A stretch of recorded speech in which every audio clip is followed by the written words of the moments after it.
The spiritual meaning of hiccups. Beyond the physical.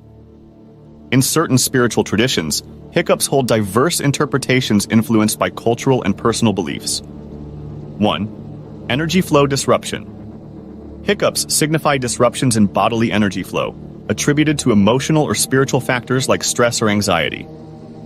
2. Spiritual awakening. They may denote a spiritual awakening or heightened sensitivity to energy shifts, indicating processes like clearing blockages or activating spiritual centers. 3. Need for grounding. Hiccups signal the body's need for grounding or centering, prompting practices like focusing on breath or engaging in grounding exercises.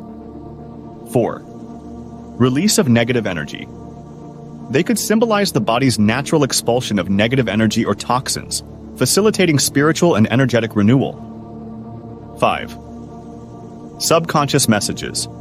Some view hiccups as messages from the subconscious or higher self, urging individuals to heed intuitive insights or guidance.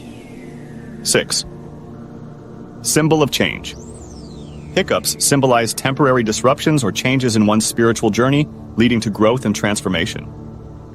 Interpretations vary widely, emphasizing the importance of personal intuition and discernment in understanding their spiritual significance.